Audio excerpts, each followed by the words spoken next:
Hadirin yang dimuliakan Allah Subhanahu wa ta'ala, kita ini di dunia ini sudah cukup lama hidup di dunia ini. Selama kita hidup di dunia ini sudah banyak nikmat-nikmat Allah yang kita nikmati. Sudah banyak anugerah-anugerah Allah Subhanahu wa ta'ala yang kita rasakan. Sudah banyak pemberian-pemberian Allah Subhanahu wa ta'ala yang kita miliki di dalam kehidupan kita ini. Allah Subhanahu wa ta'ala telah memberikan kepada kita anugerah yang begitu banyak. Wa in ta'uddu ni'matallahi la tuhsuha. Allah Subhanahu wa ta'ala mengatakan, kalau kalian semua, wa in ta'uddu ni'matallah, kalau kalian semua menghitung nikmat Allah, la tuhsuha, maka kalian tidak akan mampu menghitungnya. Allah Subhanahu wa ta'ala telah menjaga kita semenjak kita masih berwujud setetes mani. Allah Subhanahu wa ta'ala lah yang menjaga kita di saat kita masih ada di rahim ibu kita. Mani itu Allah jaga sehingga menjadi segumpal darah. Segumpal darah itu dijaga oleh Allah sehingga menjadi segumpal daging. Ini karena penjagaan Allah. Kalau Allah tidak jaga, maka kita tidak akan pernah lahir di dunia ini. Berapa juta ibu hamil di dunia yang mereka keguguran di dalam perjalanannya. Dari segumpal daging Allah tumbuhkan tulang-tulang di dalam diri kita. Allah tiupkan roh. Allah jaga lagi sampai ketika tiba masanya 9 bulan 10 hari. Wallahu akhrajakum min butuni ummahatikum. Allah lah yang mengeluarkan kita dari perut ibu kita. La ta'lamuna syai'a. Kita lahir ke dunia ini dalam keadaan kita tidak tahu apa-apa. Kita tidak tahu apa-apa. Ilmu kita tidak miliki. Semuanya kita tidak miliki. Wa ja'ala lakumus sam'a wal absara wal afidah. Allah berikan penglihatan kepada kita. Allah Subhanahu wa ta'ala berikan pendengaran kepada kita. Allah Subhanahu wa ta'ala detakkan jantung kita.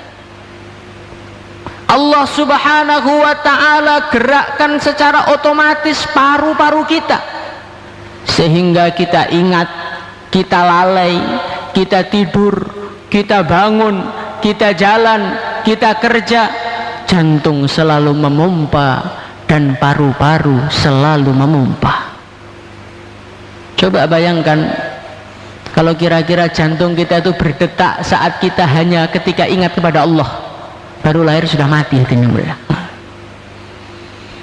Hadirin yang dimuliakan Allah Subhanahu wa ta'ala, Allah jaga kita. Allah jaga pertumbuhan kita. Allah Subhanahu wa ta'ala menyiapkan segala kebutuhan yang dibutuhkan oleh manusia. Maka di dunia ini yang dibutuhkan oleh manusia selalu banyak. Manusia butuhkan ayam, ayam banyak. Manusia butuhkan kambing, kambing banyak. Padahal kambing itu sekali hamil melahirkan paling banyak 2. Kucing sekali melahirkan 6, 8. Kenapa jumlah kucing lebih sedikit dibandingkan kambing? Padahal kucing nggak ada yang menyembelih. Kambing setiap hari ada yang menyembelih. Idul Adha banyak kambing-kambing yang berangkat ke akhirat. Hadirin yang mulia, menunjukkan yang menciptakan kambing siapa? Allah. Hadirin yang dimuliakan Allah Subhanahu wa taala, sudah begitu banyak anugerah Allah. Allah telah memberikan kesehatan kepada kita, Allah telah memberikan umur kepada kita, Allah telah memberikan tenaga kepada kita. Pertanyaannya adalah, sudahkah tugas-tugas yang Allah berikan kepada kita laksanakan dengan baik? Hari ini hadirin yang muliakan Allah Subhanahu wa taala, tugas dari kantor kita kerjakan dengan sebaik-baiknya. Tugas dari istri kita kerjakan dengan sebaik-baiknya. Tugas dari atasan kita, tugas dari negara kita jalankan dengan sebaik-baiknya. Kita tinggalkan anak kita tinggalkan istri kita tinggalkan rumah kita demi untuk membela negara. Hadirin yang mulia, tetapi tugasnya Sang Pencipta, tugasnya yang memberikan rizki kepada kita, tugasnya Zat yang memberikan nyawa kepada kita, tugasnya Zat yang menggerakkan kita. Ini sudah kita tunaikan atau belum?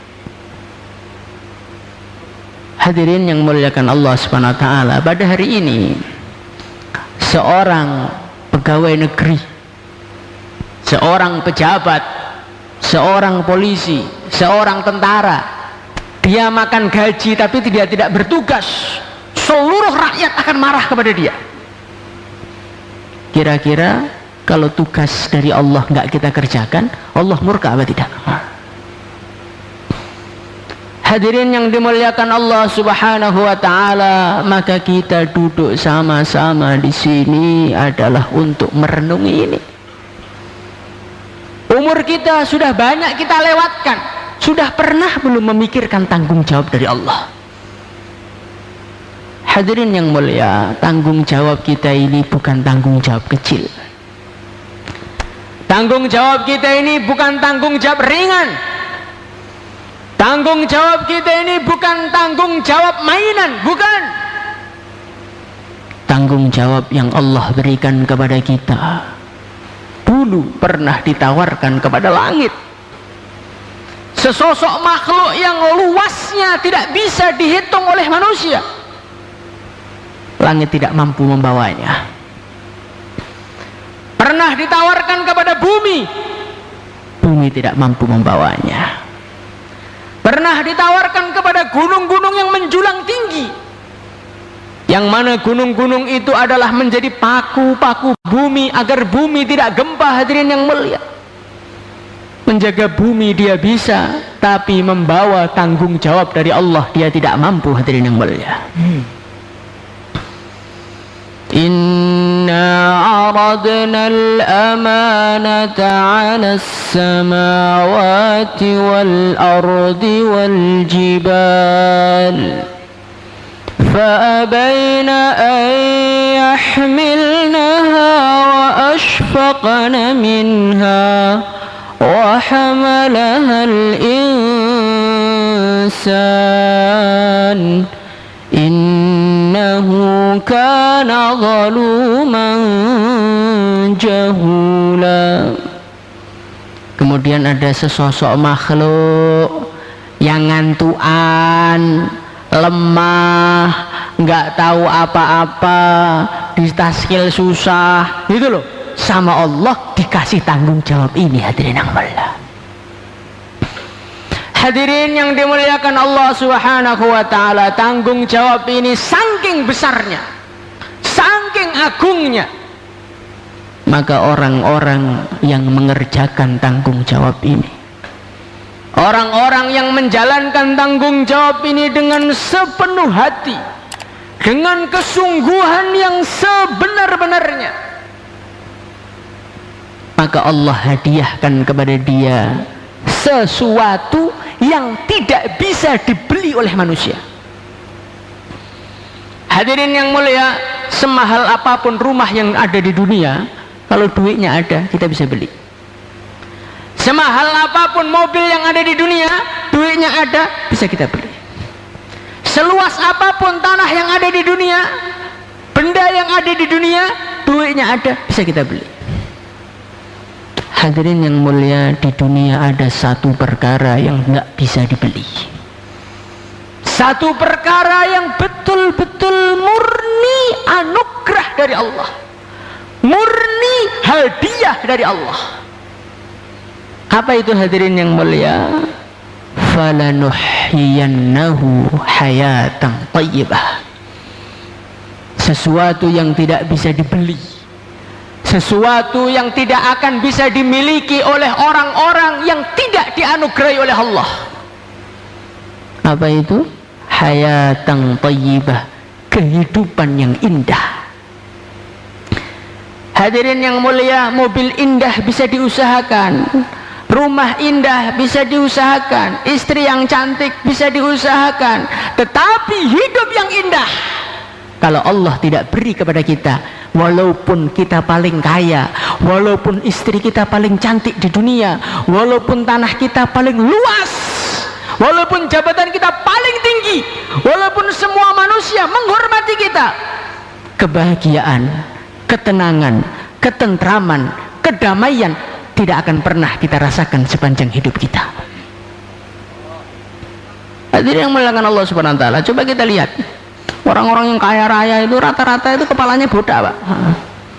Kenapa? Otaknya itu panas, kakian mikir. Karena kebahagiaan tidak Allah berikan. Siapa orang stroke? Siapa orang sakit jantung? Kalau orang miskin jarang. Orang-orang yang naik mobil, rumahnya AC, biasanya cepat mati hatinya. Itu menunjukkan apa? Menunjukkan keduniaan ini, dunia ini tidak akan bisa pernah mendatangkan kebahagiaan. Karena kebahagiaan itu milik Allah, ketentraman itu milik Allah, ketenangan itu milik Allah. Sesuatu yang istimewa tidak akan Allah berikan kepada orang-orang yang tidak tanggung jawab kepada tugasnya. Maka hadirin yang mulia, bagaimana kita usaha lagi, usaha lagi, usaha lagi di sisa-sisa hidup kita untuk memenuhi tanggung jawab dari Allah. Insyaallah hadirin mulia. Hadirin yang dimuliakan Allah Subhanahu wa taala, orang-orang yang tidak mengerjakan tanggung jawabnya, orang-orang yang tidak menjalankan tanggung jawabnya di dunia, maka Allah Subhanahu wa taala akan mencabut darinya sesuatu yang dia tidak mampu menjaganya. Hadirin yang mulia, orang kalau direbut istrinya dia bisa menjaga, direbut hartanya dia bisa menjaga, direbut mobilnya dia menjaga. Tetapi kalau orang direbut ketenangannya, dicabut ketenangannya, dicabut ketentramannya oleh Allah, walaupun seluruh tentara datang, seluruh pasukan datang, tidak akan ada yang bisa menghalangi Allah Subhanahu wa taala. Allah Subhanahu wa taala akan memberikan kepada dia aisyatan dongka. Yang disempitkan bukan duitnya, yang disempitkan bukan rumahnya, yang disempitkan bukan bisnisnya. Aisyatan dongka, yang disempitkan adalah hidupnya, hadirin yang mulia. Sehingga para ulama itu mengibaratkan orang-orang yang hidupnya disempitkan oleh Allah itu seperti orang yang dimasukkan di dalam karung, hadirin yang mulia. Sudah pernah masuk dalam karung enggak? Walaupun orang yang dimasukkan dalam karung tadi naik mobil termewah di dunia, walaupun dia dimasukkan di kamar yang kasurnya paling empuk, apakah bisa menikmati? Bisa nggak? Nggak bisa. Dia sumpek di dalam karung, dia kepanasan, dia nggak bisa bergerak. Itulah ibaratnya manusia-manusia yang Allah cabut kebahagiaan dari hati dia. Hadirin yang muliakan Allah Subhanahu wa taala, orang-orang yang mengerjakan tanggung jawabnya ketika kematian hendak menghampiri dia, ketika kematian hendak mendatangi dia, maka malaikat-malaikat sudah berduyun-duyun, tatanazzalu alaihimul malaikatu alla takhafu wa la tahzanu. Malaikat-malaikat berduyun-duyun kasih semangat dia. Hai fulan, jangan sedih. Rumahnya bagaimana, anaknya bagaimana, bisnisnya bagaimana, masjidnya bagaimana, Allah sudah jaga semua, Allah sudah urus semua. Istrinya bagaimana, tenang, Allah sudah menyiapkan pengganti-pengganti untuk melanjutkan Anda. Itu kalau matinya muda, Pak. Kalau matinya tua ya biasanya nggak ada. Hadirin yang dimuliakan Allah Subhanahu wa taala, alla takhafu, jangan takut. Apa yang akan kamu hadapi, bagaimana kuburmu, bagaimana mahsyarmu, bagaimana hisabmu, bagaimana surgamu, bagaimana nanti, semuanya sudah Allah tata semua. Wa abshiru bil jannati allati kuntum tu'adun, bergembiralah, surga Allah siapkan untuk Anda. Semoga termasuk kita. Hadirin yang dimuliakan Allah Subhanahu wa taala, di dalam satu riwayat hadis diceritakan, barang siapa yang dia meninggal dunia dalam keadaan dia menjaga wudunya, maka nanti ketika mati malaikat Jibril yang menjemput nyawanya. Inilah orang-orang yang mengerjakan tugasnya di dunia, tenang, di dunia nikmat, matinya indah, kematiannya ditunggu-tunggu, kematiannya dirindukan oleh penduduk-penduduk langit. Sebagaimana Rasulullah sallallahu alaihi wasallam ketika beliau hendak wafat, maka Allah Subhanahu wa taala memberikan pilihan kepada beliau melewati malaikat. Hai Muhammad, kamu milih mana? Hidup di dunia bersama sahabat-sahabatmu, atau sowan kepada Allah, kumpul dengan para nabi, kumpul dengan para rasul, kumpul dengan para kekasih Allah di akhirat sana? Maka Nabi menoleh kepada malaikat Jibril. Hai Jibril, bagaimana ini bagusnya? Berangkat sekarang atau nanti? Apa jawaban malaikat Jibril? Ya Rasulullah, Allah telah rindu berjumpa denganmu. Hadirin mulakan Allah Subhanahu wa taala, inilah hidupnya orang yang menjalankan tugasnya dengan sebenar-benarnya. Maka ketika datang masa paripurna, ketika datang masa pensiunnya tugas di dunia, malaikat-malaikat telah menyambutnya, Tuhan telah rindu untuk berjumpa dengannya. Maka Rasulullah sallallahu alaihi wasallam beliau bersabda, man ahabba liqa Allah ahabballahu liqa'ah, wa man kariha liqa Allah karihallahu liqa'ah. Barang siapa yang dia cinta, rindu, pengen bertemu dengan Allah, Allah juga rindu bertemu dengan dia. Nah, kita ini rindu sama Allah atau tidak? Siap mati sekarang? Masya Allah, luar biasa. Hadirin mulia, hadirin yang dimuliakan Allah Subhanahu wa ta'ala, sebaliknya manusia yang dia ini tidak mengerjakan tugasnya, yang dia ini tidak menjalankan tanggung jawabnya, maka kematian adalah sesuatu yang paling mengerikan di dalam hidup. Dia seperti seorang penjahat yang dikejar-kejar oleh para aparat.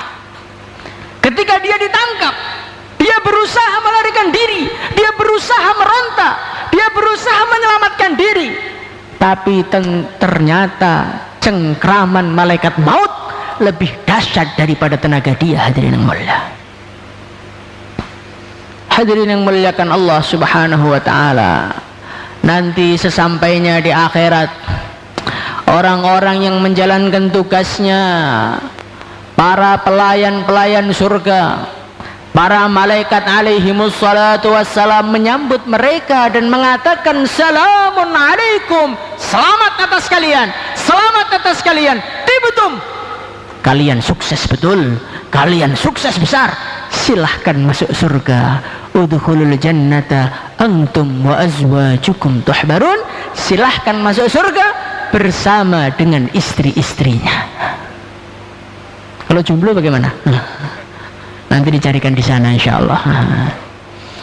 Hadirin yang dimuliakan Allah Subhanahu wa taala, sebaliknya orang-orang yang tidak menjalankan tugasnya, maka dia berteriak-teriak kepada Allah, wa hum yastarihuna fiha rabbana akhrijna na'mal salihah ghairal ladzi kunna na'mal. Mereka teriak-teriak kepada Allah, ya Allah, ya Allah, ya Allah, kembalikan kami ke dunia ya Allah, pengen khurut lagi ya Allah, pengen 4 bulan ya Allah, kapok saya, malam markas di Taskil nggak berdiri, kapok saya, pengen khurut pokoknya, pengen dakwah, pengen sholat, pengen puasa, pengen zikir, pengen kenal kepada engkau, pengen iman kepada engkau. Hadirin yang mulia, semua teriakan-teriakan itu hanya dijawab dengan satu kata, awalam nu'ammirkum ma yatadzakkaru fihi man tadzakkar. Hei ahli neraka, bukankah kalian semua dulu sudah aku beri umur, yang mana umur itu sudah cukup untuk berpikir? Ente sudah saya kasih umur 60 tahun, swidak tahun urip ning donya, 70 tahun urip ning donya, monggo apa? Golek duit tok. Kira-kira ngene niku, Pak. Hati muliakan Allah Subhanahu wa taala. Teriakan-teriakan orang-orang di neraka tidak akan pernah menghasilkan apa-apa. Sawa'un 'alaina ajza'na am sabarna ma lana min mahis. Orang-orang ahli neraka mereka ngomong-ngomong sama temannya, kita ini mau sabar ya remuk, mau sambat ya remuk, ora bakal selamat sama neraka. Naudzubillah. Jadi orang kalau sudah sampai neraka wis, mau teriak, pengen dakwah, pengen zikir, pengen anu, semuanya tidak ada gunanya teriakannya. Nangis sampai habis air matanya, maka air mata itu tidak ada nilainya di sisi Allah Subhanahu wa taala. Malah diejek, laqad kunta fi ghaflatin min hadza fakashafna 'anka ghita'aka fabasaruka al-yawma hadid. Manusia, laqad kunta fi ghaflatin min hadza. Dulu di dunia kamu sibuk menikmati uang kamu, sibuk menikmati jabatan kamu, sibuk menikmati anak istri kamu, sibuk menikmati harta kamu, sehingga kamu lalai dengan akhirat, lalai dengan tanggung jawab, lalai dengan perintah Allah, lalai dengan larangan Allah. Fakashafna angka ghita'ak, sekarang dulu yang tidak tampak di depanmu, angkernya neraka, angkernya siksa neraka, bagaimana ganasnya malaikat-malaikat penjaga neraka. Fakashafna angka ghita'ak, semua tutup itu sekarang sudah hilang darimu, maka itu semua sudah tampak di depan mata kamu. Hadirin yang mulia, ketika semua sudah tampak, iman tidak ada manfaatnya di situ, niat baik tidak ada manfaatnya di situ. Hadirin yang muliakan Allah Subhanahu wa taala, maka mumpung kita masih di dunia, mumpung kita tanpa teriak-teriak, tanpa nangis, tanpa meminta, sudah di dunia. Kita mau sholat, nggak usah nangis-nangis, sudah bisa sholat. Mau ngerjakan tanggung jawab sampai habis hartanya, sampai habis nyawanya, masih bisa. Maka bagaimana tanggung jawab ini kita kerjakan sebenar-benarnya? Insyaallah hadirin mulia. Apa tanggung jawabnya? Wa ma khalaqtul jinna wal insa illa liya'budun. Hadirin yang muliakan Allah Subhanahu wa taala, tanggung jawab kita semua ini adalah ngawula dumateng Gusti Allah. Menghamba. Menghamba itu apa tuh menghamba? Menghamba itu imtithalu kulli awamirillah wajtinabu kulli nawahi ma'a ghayatil khudu'i wat tadzallul. Orang itu dikatakan hamba, syarat nomor 1 harus menaati semua perintah Allah. Hadirin yang muliakan Allah Subhanahu wa taala, sekarang kita renungi diri kita, yang kita kerjakan perintah Allah itu yang mana? Setelah dipikir, ternyata hari ini kita tuh mengerjakan perintah Allah yang cocok sama kita. Urusan nikah sunnati, si nikah itu sunnahnya baginda Nabi, kita harus nikah Pak. Tapi kalau dakwah itu tanggung jawabnya Pak Yai, saya ini orang bodoh, nggak bisa apa-apa. Ini jenenge ini mboten manut Gusti Allah, manut nafsu sing kebetulan cocok kali perintah Gusti Allah. Nah ngene mboten ngawula, Pak. Ngawula teng mateng Gusti Allah itu adalah mengerjakan sesuatu alasannya ini perintah Allah. Insyaallah hadirin billah. Wajtinabu kulli nawahi, dan meninggalkan semua larangan Allah. Ma'a ghayatil khudu'i wat tadallul, disertai dengan merendahkan diri, disertai dengan rasa hina di hadapan Allah, disertai dengan rasa saya adalah hamba, saya nggak punya apa-apa, jabatan juga nggak punya, kekuasaan juga nggak punya, kepintaran juga nggak punya, semua milik siapa? Allah. Itulah namanya hamba. Selagi manusia di dunia itu masih merasa saya adalah, wis wong nggak ngerasa saya adalah nih ngalamat boten ngawula dumateng Gusti Allah. Saya ini, loh kenapa kamu nggak hormat kepada saya? Saya ini ustadz, saya ini orang kaya loh, saya ini pejabat loh. Jabatan milik siapa? Harta milik siapa? Ilmu milik siapa? Barang milik Allah kok diaku-aku itu bagaimana?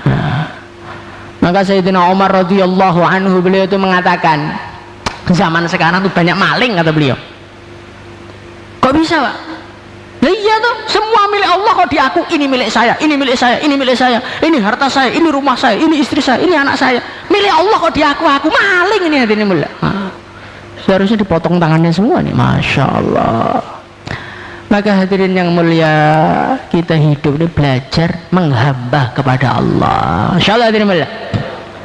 Orang tuh kalau sudah merasa hamba, merasa hina, merasa nggak punya apa-apa, maka otomatis dia itu akan mudah taat kepada Allah. Otomatis dia ini akan mudah meninggalkan larangan-larangan Allah. Otomatis dia ini akan mudah berakhlak kepada manusia.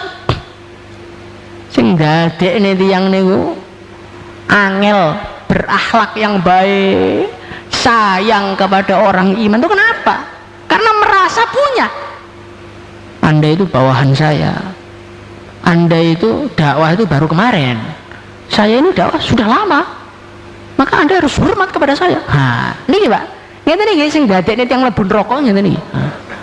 Rumangsa wis suwi dakwah, rumangsa wis suwi ngajine, rumangsa wis suwi berjuange, rumangsa wis akeh korbane. Ketika orang sudah merasa padahal semua milik Allah, saat itulah hancurlah di hatinya. Maka kita ini belajar dados kawula, insyaallah nggih.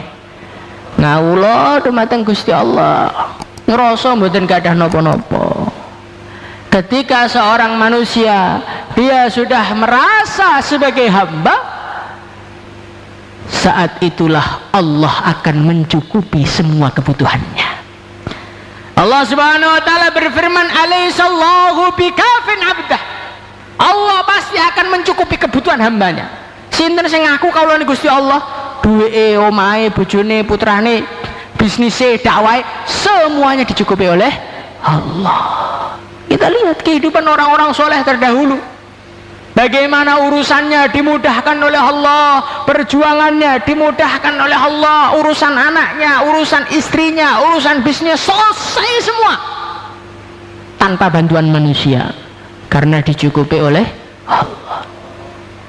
Hadirin yang dimuliakan Allah Subhanahu wa taala, derajat tertinggi, status tertinggi yang Allah berikan kepada manusia, apa itu statusnya? Hamba. Allah Subhanahu wa taala ketika bercerita mengenai perjalanan baginda Nabi dari Masjidil Haram ilal Masjidil Aqsa, Subhanalladzi asra bi'abdihi laylan minal masjidil haram ilal masjidil aqsa alladzi barakna hawlahu linuriyahu min ayatina. Subhanalladzi asra, maha suci zat yang menjalankan di waktu malam, bi'abdihi, dengan hambanya. Jadi pangkat tertinggi, manusia yang paling mulia, yang paling dicintai oleh Allah, dikasih status sebagai hamba. Hadirin yang mulia, kalau kita ketemu dengan tentara, maka dia mengatakan saya adalah abdi negara. Ketika dia merasa sebagai pelayan negara, maka dia membanggakan dirinya. Lah kalau kita pelayannya Allah Subhanahu wa taala, seharusnya lebih bangga daripada semua manusia yang punya jabatan di dunia ini. Insyaallah ya. Kadang-kadang kita ini minder ketemu orang, sekolah niku napa wae, kula wis tiyang mboten gadah, kula niku goblok. Sampeyan kawulane Allah napa mboten? Kawulane Gusti Allah kudu pede, kawulane Gusti Allah loh. Nah, insyaallah hadirin Allah. Tugas kita ini menghamba. Maka kita renungi sekarang, hari ini sepak terjang kita, langkah kita, ucapan kita, gerak kaki kita, tidur kita, bangun kita, ini kita dasari dengan apa? Kenapa orang tidur? Capek. Kenapa makan? Lapar. Kenapa dakwah daripada malas di rumah? Ini bukan kawulan Gusti Allah, Pak. Ini jenengan melaku dewi, boten keranten perintah Gusti Allah. Orang itu kalau gerak, melangkah, mengatakan, menyampaikan sesuatu, menyampaikan agama kalau perlu, tapi tidak didasari ini perintah Allah, ngomongnya nggak bakal barokah, ngomongnya nggak mendatangkan hidayah. Sayyidina Ali radhiyallahu anhu, beliau ini diperintah Nabi untuk dakwah ke Yaman. Teman-temannya dakwah di sana itu 6 bulan gak dapat taskilan. Dikirim Sayyidina Ali datang ke sana, assalamualaikum warahmatullahi wabarakatuh, teman-teman semua orang-orang Yaman, ini saya disuruh Nabi ngajak kalian masuk Islam. Satu kata tok, saya disuruh Nabi ngajak kalian masuk Islam. Satu kampung langsung kes masuk Islam saat itu juga. Kadang-kadang kita ini buayan, waskil, khususin bukan karu-karuan, gak budal-budal. Akhirnya nyalah nih wong.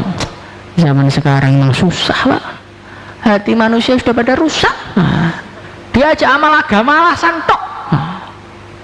Hadirin yang mulia, di antara penyebab orang gak berangkat itu, yang naskil itu kurang lurus niatnya. Yang naskil itu masih merasa saya bisa naskil. Yang naskil itu belum merasa naskil orang itu perintah Allah. Akhirnya nggak ada daya gedornya. Orang tentara mboten di pamernya jenenge, ini mboten yang wedi. Teko, lo nih anu Pak, pangkat saya tinggi Pak. Oh langsung, oh gini. Begitu juga kalau kita datang, saya ini hamba Allah, bawa perintah Allah, ngajak Bapak sholat, Bismillah, langsung sholat. Makanya rasa dari kawulane Allah harus tanamkan, tancapkan di dalam hati kita. Insyaallah hadirin. Hadirin yang dimuliakan Allah Subhanahu wa taala, kemudian tanggung jawab yang nomor 2 adalah meneruskan perjuangannya Rasulullah sallallahu alaihi wasallam. Hadirin dimuliakan Allah Subhanahu wa taala. Allah Subhanahu wa ta'ala menyampaikan di dalam Al-Quran, Kul hadhihi sabili ad'u ilallah ala basiratin ana wa manittaba'ani. Hai Muhammad, katakanlah kepada manusia, hadhihi sabili, ini adalah jalan hidup. Jalan hidup itu apa? Jalan hidup itu kerjaan harian ini Pak, jalan hidup. Jalan hidupnya petani macul teng sawah. Jalan hidupnya pedagang pergi ke pasar. Jalan hidupnya pegawai tiap hari ngantor. Lah jalan hidup Nabi itu apa? Ad'u ilallah, ngajak manusia kepada Allah.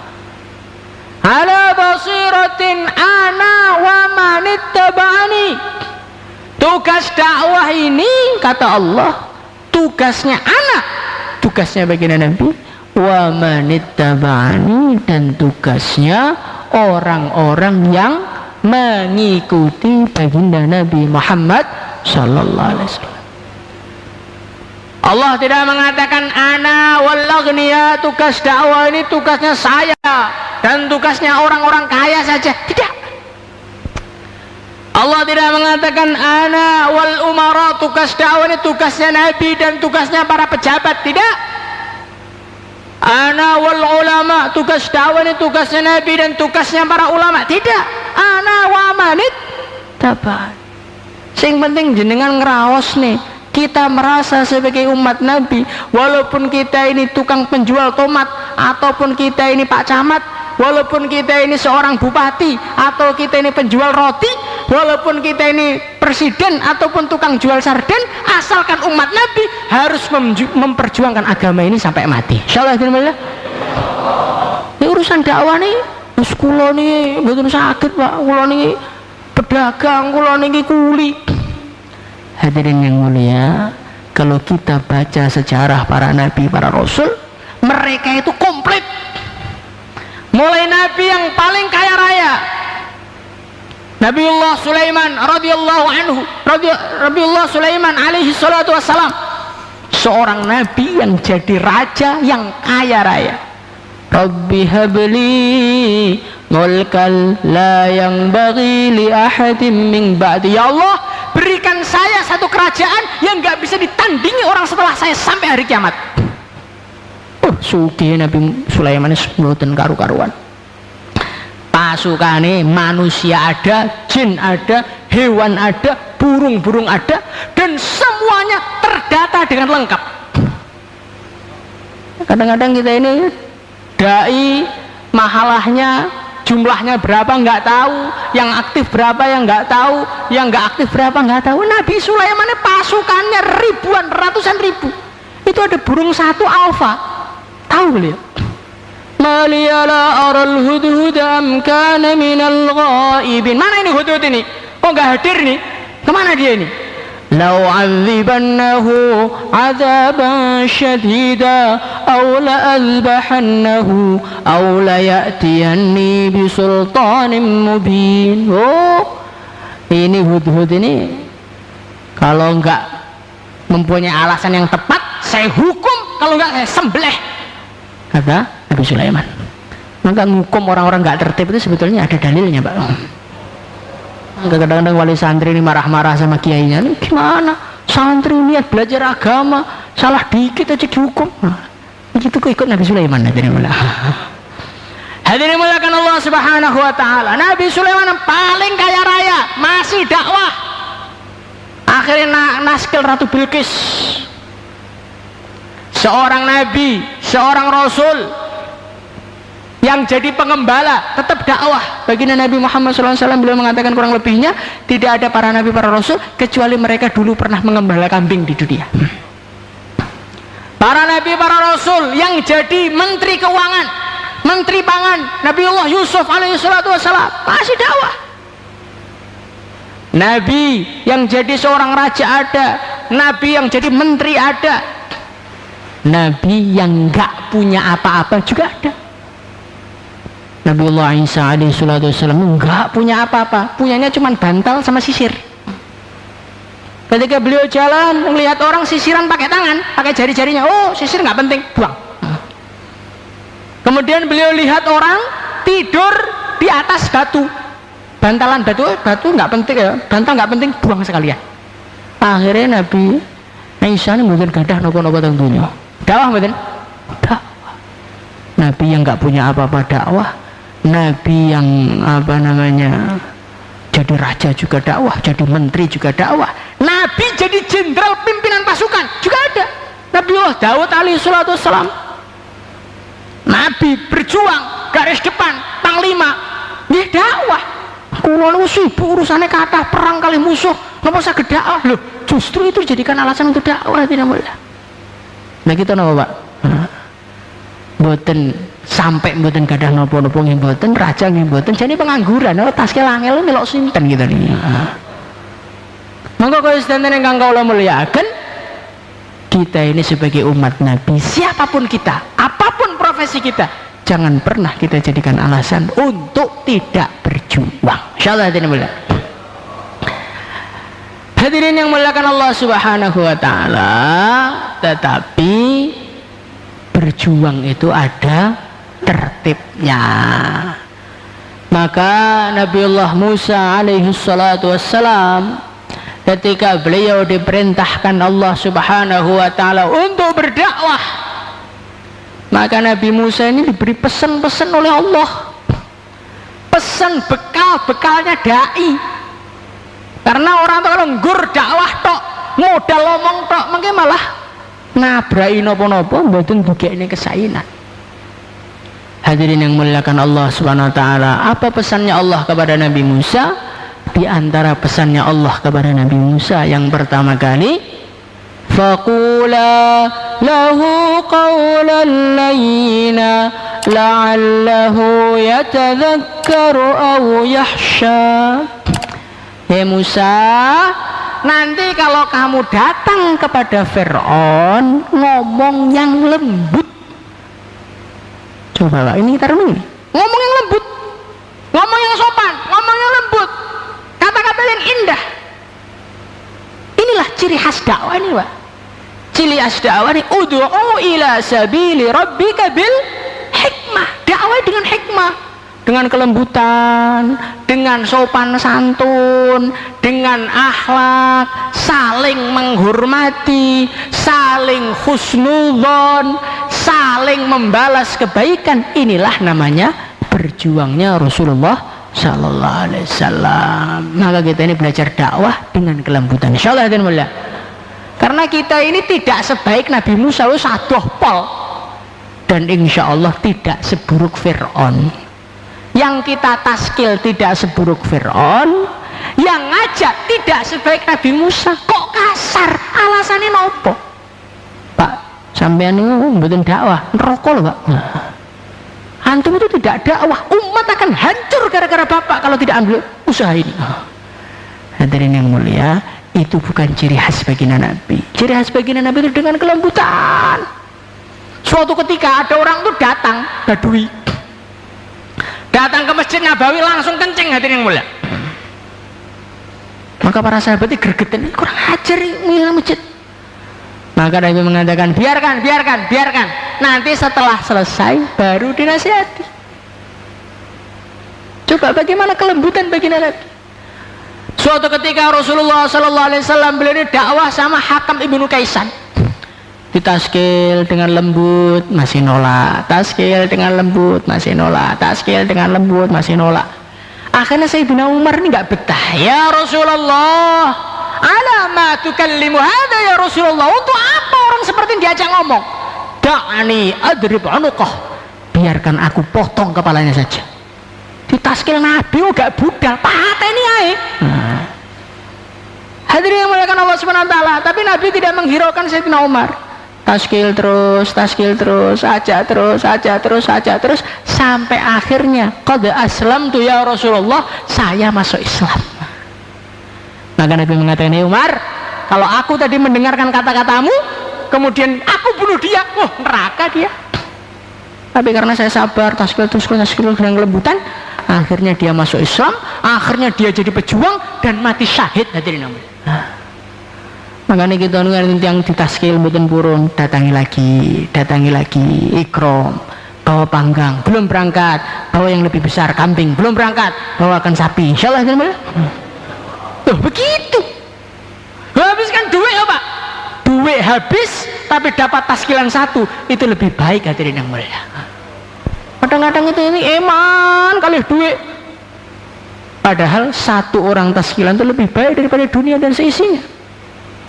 Rasulullah Sallallahu Alaihi Wasallam ketika Sayyidina Mu'adz radhiyallahu anhu beliau berangkat dakwah ke Yaman, Maka Nabi mengatakan, ya Mu'ad, la yuhda bihudaka rajulun wahid khairun laka min khumrin na'am. Hei Mu'ad, kok ada satu orang tok, dia kenal agama, dia dapat hidayah sebab kamu, khairun laka min khumrin na'am, itu lebih baik daripada kamu punya harta yang banyak sekali.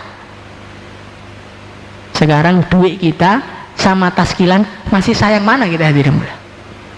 Kita ini punya kambing, kita carikan rumput, punya mobil, rusak dikit servis, lah punya teman dakwah, lemah dikit, nggak kita support, itu bagaimana? Lemah dikit malah digunjing di musyawarah. Hadirin yang mulia, ini bagaimana ini? Ini sepakat dua ini nggak berangkat. Wah, ini betul-betul iman yang sudah melemah ini. Bahaya ini. Hadirin yang mulia, Allah mengatakan kepada baginda Nabi, walau kunta faddan ghalidal qalbi lang faddu min haulik. Kalau engkau keras kepala hai Muhammad, kasar engkau hai Muhammad, lang faddu min haulik, maka umat akan lari darimu.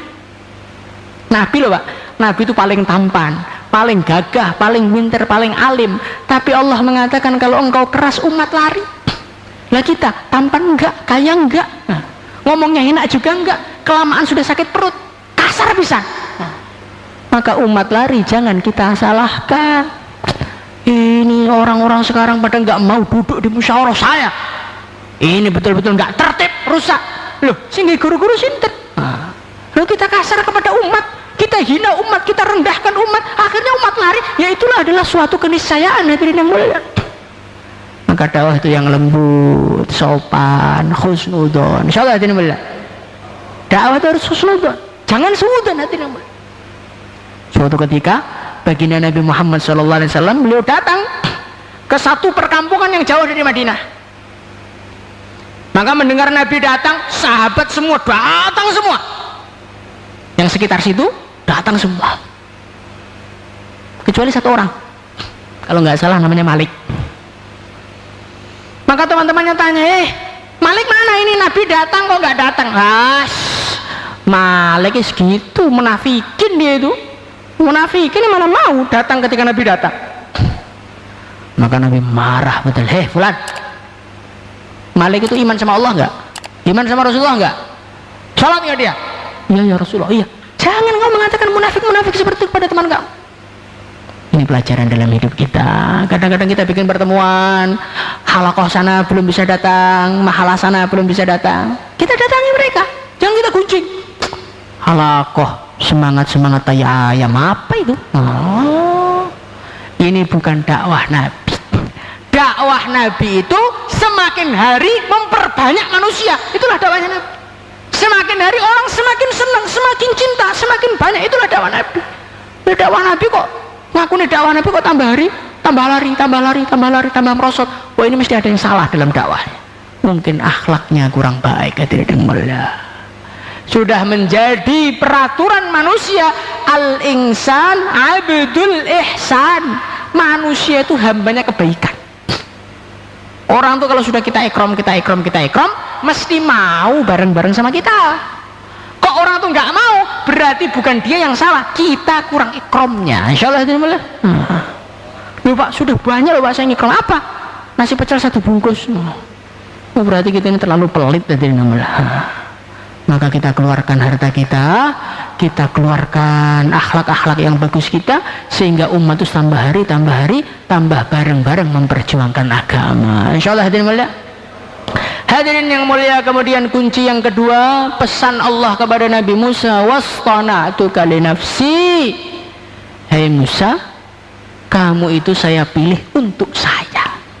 Kamu itu saya ciptakan, saya pilih, saya jadikan nabi, saya suruh dakwah ini bukan untuk anak, bukan untuk istri, bukan untuk kawan, bukan untuk manusia, untuk saya. Maka kalau kamu dakwah, kalau kamu sholat, kalau kamu puasa, ikhlaslah murni untuk saya, jangan untuk selain saya. Maka hadirin yang mulia, dalam perjuangan dakwah ini kita usaha ikhlas karena Allah. Insyaallah hadirin mulia. Jangan ingin mencari teman, jangan ingin mencari kehormatan, jangan ingin mencari kepopuleran, ingin mencari ridha Allah tok wis. Jangan cari yang lain. Hadirin yang mulia, kalau ridho Allah itu sudah kita dapatkan, semua dapat. Kalau ridho Allah tidak kita dapatkan, maka semuanya tidak dapat. Man wajadallah wajada kulla syai' wa man faqadallah faqada kulla syai'. Siapa yang mendapatkan Allah, dia akan mendapatkan segalanya. Siapa kehilangan Allah, dia akan kehilangan segalanya. Maka kita lihat kekuasaan di dunia menghilang, kekayaan di dunia menghilang semua. Karena apa? Tidak ikhlas karena Allah. Maka kita ini kalau ingin berjuang, perjuangannya sukses, berkembang, barokah, dicintai baginda Nabi, maka kita ikhlas karena Allah. Insyaallah hadirin mulia.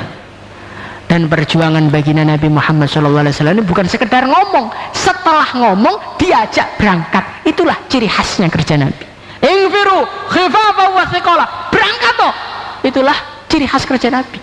Nabi bukan duduk berbicara terus, nggak ada gerak, nggak ada praktek, nggak. Setelah bicara ada gerakan, sebarkan agama seluruh alam. Insyaallah dimana? Maka yang niat belajar memperbaiki tanggung jawabnya sungguh-sungguh lagi dalam memperjuangkan agama, silahkan daftarkan nama 4 bulan. Mari Pak, silakan insyaallah yang niat untuk 4 bulan negeri jauh, India, Bangladesh ataupun dalam negeri, silakan berdiri dan bergerak ke depan. Silakan. Mari jamaah sekalian. Monggo Pak, monggo Pak. Masyaallah. Mari berdiri dan bergerak ke depan. Mari silakan, kita niat berjuang. Masyaallah. Tanggung jawab kita ini besar Pak, perlu latihan. Nah, perlu latihan. Kita ini mau jadi pendekar, perlu latihan. Mau jadi pedagang, perlu latihan. Mau jadi supir, perlu latihan. Mau jadi dai ya perlu latihan. Monggo Pak, monggo. Mari Pak, silakan belajar menjadi hamba Allah, belajar menjadi umat Nabi. Silakan dalam suasana perjuangan, di medan perjuangan. Monggo. Mari Pak, silakan berdiri, langsung ke konter masing-masing. Negeri jauh. Alhamdulillah ini masjid-masjid sudah mulai dibuka lagi oleh Allah. Kemarin ditutup itu biar kita risau sedikit, dibuka gak gelem ngisi, tutup aja toh. Nah sekarang dibuka lagi, mau ngisi apa enggak? Ini kalau enggak mau ngisi lagi, Allah hukum lagi, naudzubillah ini Pak. Monggo. Mari Pak, silakan. 4 bulan negeri jauh. Negeri jauh 4 bulan, dalam negeri jalan kaki. India, Bangladesh. Masya Allah. Untuk luar negeri berangkatnya dimusyawarahkan, tapi sekarang waktunya untuk persiapan. Sedangkan untuk dalam negeri sudah banyak rute-rute yang menunggu kedatangan kita. Mari jemaah sekalian. Mari. Pak. Masya Allah. Termasuk Mas Turat. Kita ini jangan terlalu merisaukan keadaan hadirin yang mulia. Kalau kita sudah niat berangkat ikut perintah Allah, nanti pertolongan Allah akan datang. Kayak Sayyidina Hudzaifah ketika perang Ahzab, perang Khandaq. Maka Nabi mengatakan, siapa di antara kalian yang siap untuk jadi mata-mata di daerahnya orang kafir? Itu musim dingin, kelaparan. Maka sahabat itu nunduk semua, nggak berani ngangkat karena ini takaznya berat ini. Akhirnya Nabi mengatakan, Hudzaifah, berangkat kamu, bismillah. Sayyidina Hudzaifah mengatakan, ketika aku mulai berangkat, maka rasa dingin hilang sirna seketika dari saya. Makanya kita nih gak ada duit, urusan ruwet, bismillah. Makanya kita nih ngamal nih perintah Gusti Allah, kabeh digampang nih kali Gusti Allah. Insyaallah hadirin. Monggo. Mari Pak.